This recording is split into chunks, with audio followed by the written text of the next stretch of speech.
have athletes or something. Some guy becomes a world famous athlete, and and suddenly everybody wants to be around him because he's famous and he's rich.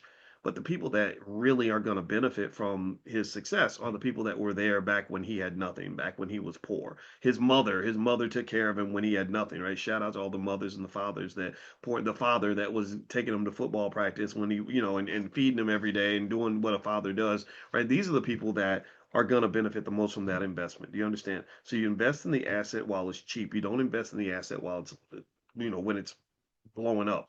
Michelle Obama was investing in Barack before Barack Obama became Barack Obama, right? Do you understand what I mean? So don't go looking for Barack Obama. You're looking for the next Barack Obama, which does include some degree of risk. It includes some degree of investigation. This is why due diligence is such an important term in investing. You have to take your time and figure out prospecting. Great term, Althea. Thank you so much for that term. Althea is so smart. And you do prospecting and you figure out like, okay, what could be which one of these guys is going to be the next Barack Obama? He studies a lot. He has a good work ethic. He's a good person. He's making good choices. I think he has a reasonably high probability of getting to whatever success level I'd like to see. And so I'm going to go and make the investment now. All right. So let's go back. Let's move forward again. And by the way, if you're not into stocks yet or you haven't started investing, we do have a great stock market program. If you become a Prime member, you get access to stocks, options, everything else. So you can go to drboyceprime.com and you can join us for Stock Market Tuesdays and everything else that we're doing. All right, so let me share something else with you. Um, that's on the Instagram. Okay, let's see here. Oh, yep. So yesterday I was hanging out with my wife, and she did her photo shoot for her new podcast she's doing with Tiana Von Johnson and Shar Curry, and it's called The Real Table Talk. And that's Tiana Von Johnson. She's this awesome businesswoman. She's really into a lot of cool stuff.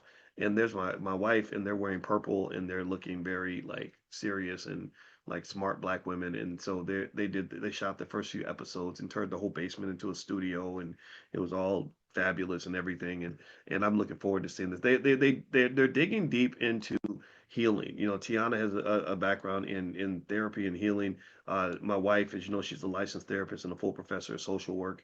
So they're really, really big into the things we have to do to heal and grow and become just better, smarter people. And I personally think that that is beneficial to us as a society. And so it's not garbage content. It's going to be the kind of stuff that really benefits you if you're a person that's into self improvement. So that's what the ladies are doing. And I want to give a shout out to the smart black women in my life because without them, there is no me. All right. So here, let's see. Okay, this is bad. I know. And Donnie, this made me sad. But this picture, this is the Michigan coach and him. I just shit. That just made me sad. Made me sad. All right. So let's move on. All right. So here's something. Uh, Here's something that I put together because I wanted people to know, where do millionaires come from, right? Where do millionaires come from? They're not created through a great job. They're not created from an NBA championship. They're not created through, somebody winning the lottery. They're created by parents that pour into their kids, right? That invest in the children and they introduce them to financial concepts at an early age. And they evolve and grow into these economic athletes that are able to do amazing things in the world. So basically, I explained that Black millionaires of tomorrow are created by parents who have a vision for their children while they are young and they love them enough to teach them about money.